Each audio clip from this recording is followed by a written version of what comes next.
This week's blog post begins my series of favorite recommendations, looking back over last year. This is part one, literature. In 2023, I emailed 215 art-related items to supporters of my Sunday recommendations list. This week includes my favorites in literature, with novels, dramas, short stories, and poetry. The winner in the fiction category is R.F. Delderfield for the Swan Trilogy, 1970 to 73. That includes God is an Englishman, Theirs Was the Kingdom, and Give Us This Day.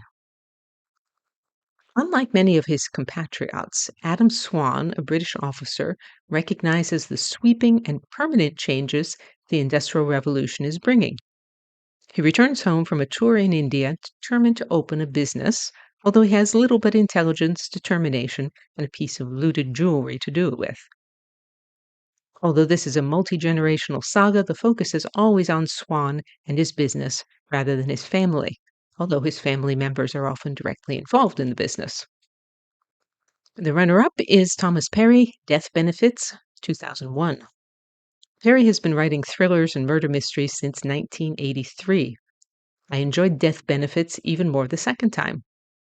Stillman, one of the main characters, says, quote, "Never judge people by what they have. That's mostly love. Judge them by what they want. Do they want to mind their own business and be somebody decent? Or do they never quite feel right unless they take whatever they get from somebody else and leave them bleeding so they can savor the contrast?" End of quote.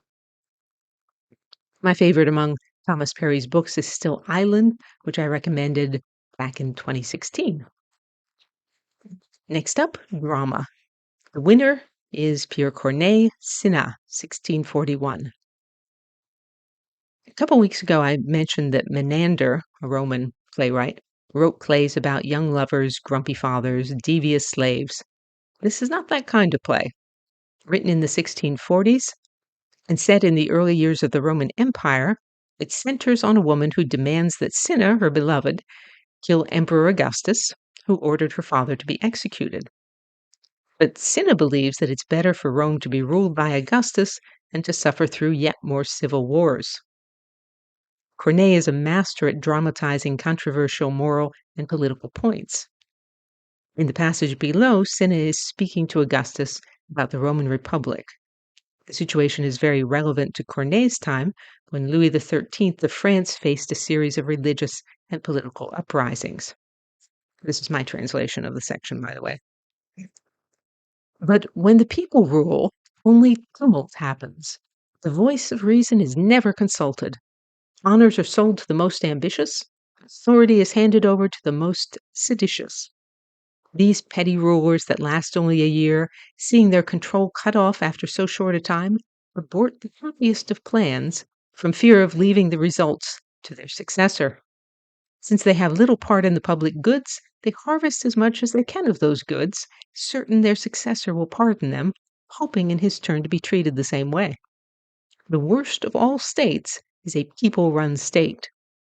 End of quote. You may be familiar with Corneille's play The Cid, which Leonard Peikoff analyzed in his Great Plays course, which I highly recommend. The translation of Cinna in the Kindle version that I read isn't great. It occasionally lapses into colloquialisms that don't fit the elevated mood of the play. The Penguin paperback version might be better. You can also get the play in French online. Moving on to short stories. The winner is Jean Shepherd for A Christmas Story, the book that inspired the hilarious classic film, 1966. The classic 1983 movie with the leg lamp and the BB gun and gonna shoot your eye out was based on the short stories that are reprinted here, which are from Shepherd's In God We Trust, All Others Pay Cash. Here's an excerpt. Day after day, eon after eon, waiting for 3 weeks for something to come in the mail to a kid is like being asked to build the pyramid single-handed using the number 3 erector set, the one without the motor. We never did get much mail around our house anyway. Usually it was bad news when it did come. Once in a while a letter marked occupant arrived, offering my old man $300 on his signature only, no questions asked. Even your employer will not be notified. I began with, "Friend, are you in money troubles?" My old man could never figure out how they knew, especially since they only called him occupant. End of the excerpt. The runner-up in the short story category is Edgar Allan Poe, The Fall of the House of Usher, 1839. A bit of highbrow Halloween. Context. At the Resurrecting Romanticism Conference in October, I participated in a panel discussion, Nurturing the New Romantics.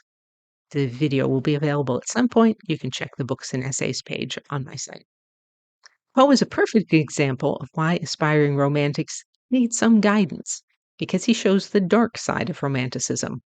The House of Usher includes the supernatural, insanity, Gothic architecture, and even a pseudo-medieval story.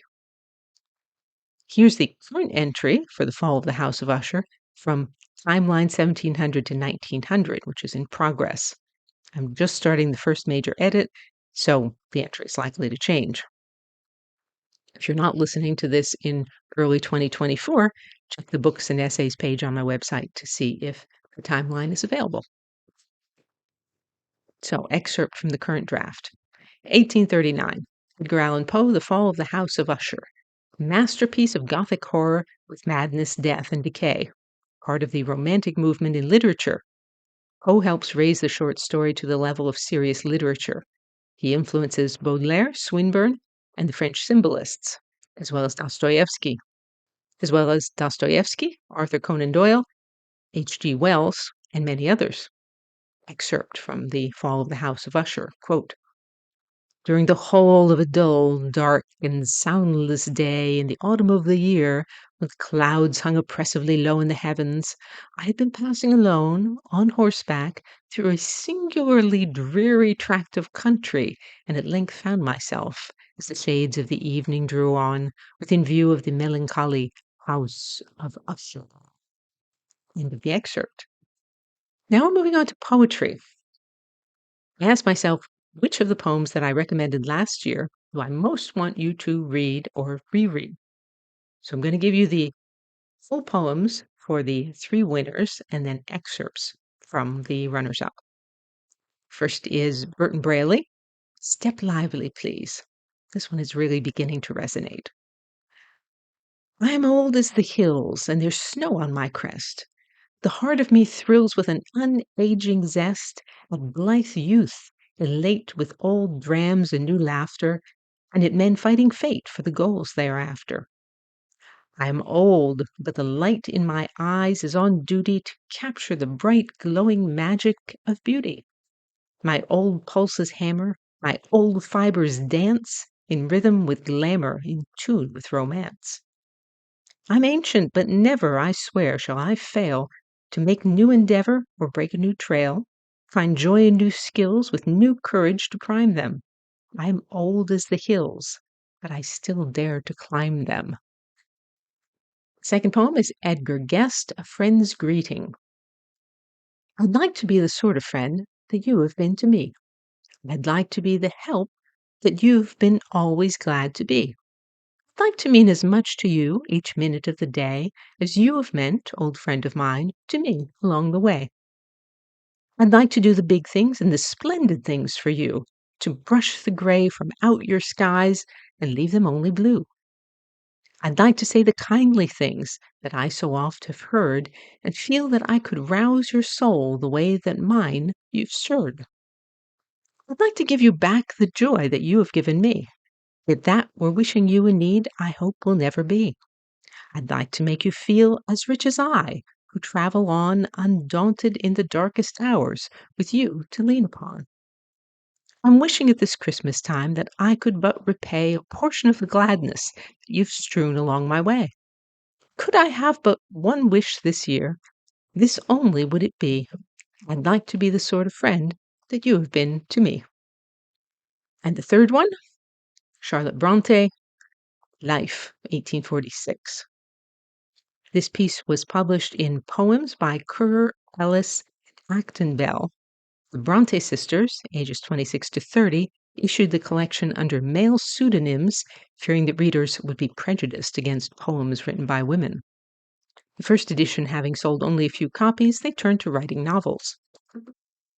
Emily published Wuthering Heights in 1847, Anne published Agnes Grey in 1847, and Charlotte published Jane Eyre in 1848.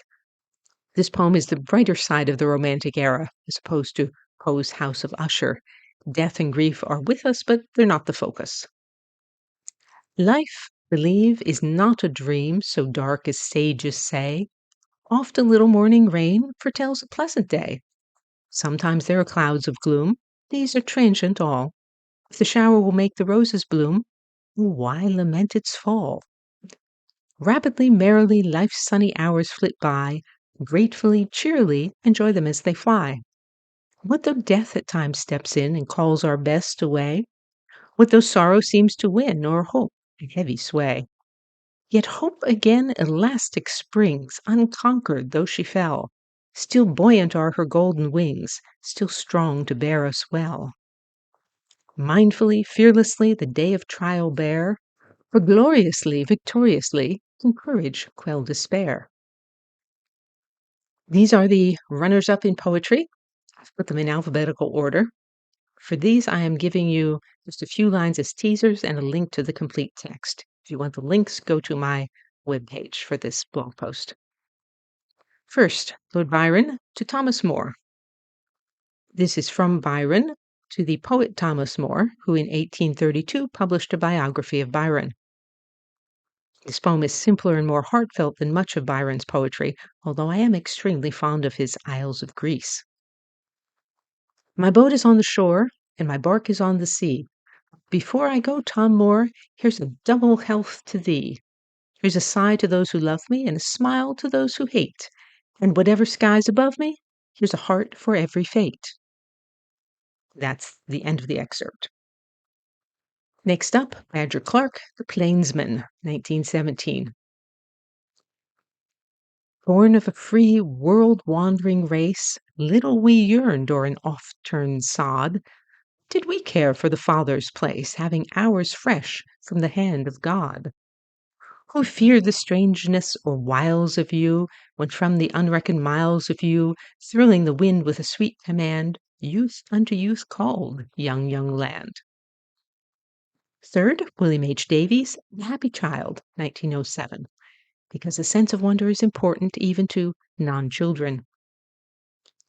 I saw this day sweet flowers grow thick, not one like the child did pick. I heard the pack-hounds in Green Park, no dog like the child heard bark. End of the excerpt. Next up, Edgar Guest, Courage. This was this year's Independence Day offering with memories of those who were willing to die for their freedom. Courage isn't the last resort in the work of life or the game of sport. It isn't a thing that a man can call at some future time when he's apt to fall. If he hasn't it now, he will have it not when the strain is great and the pace is hot. For who would strive for a distant goal must always have courage within his soul. Ended the excerpt. Another Edgar Guest. Myself. I can never hide myself from me. I see what others may never see. I know what others may never know. I never can fool myself, and so, whatever happens, I want to be self-respecting and conscience-free. And one more from Edgar Guest, The Things That Haven't Been Done Before. A few strike out without map or chart, where never a man has been. From the beaten paths they draw apart to see what no man has seen. There are deeds they hunger alone to do, though battered and bruised and sore. They blaze the path for the many who do nothing not done before.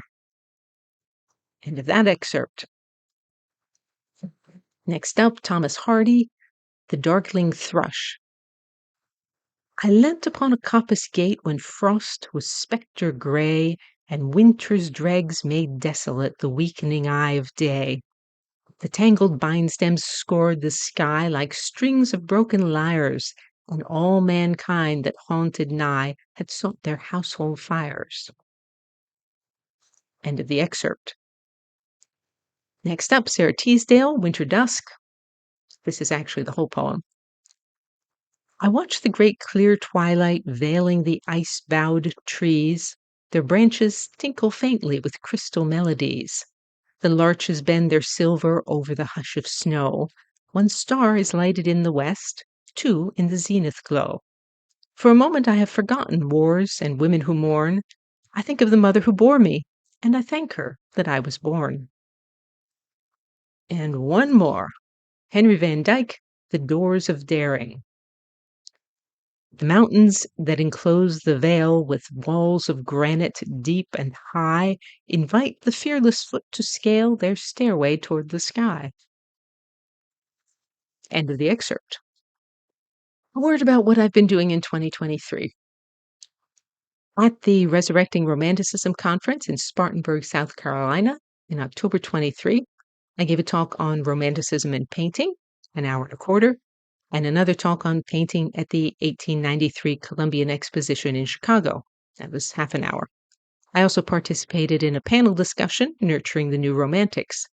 All of these will eventually be available as videos. When they are, links will be on my books and essays page. Subscriptions from supporters are helping me work on two books that I hope will appear in 2024. One is Getting More Enjoyment from Paintings You Love, which is a companion volume to Getting More Enjoyment from Sculpture You Love. The other book is Timeline 1700 to 1900, which is a prequel to Timeline 1900 to 2021. For a list of all my writings and talks, see the books and essays page. My books are always available in Kindle and or in print format via my Amazon author page, and via Ingram. They're available at major online booksellers such as Barnes & Noble. You can also check out dozens of videos on my YouTube channel. And for favorite recommendations from previous years, see the favorite recommendations and photos link on the screen. Diane Durante Writer has hundreds of posts on sculpture, painting, architecture, and my other obsessions. To join the Sunday Recommendations email list, visit the URL that's on the screen or email me. And you can say, "Well done, Diane," or support my work and receive rewards by the tip jar on DianeDuranteWriter.com. As always, thank you for listening.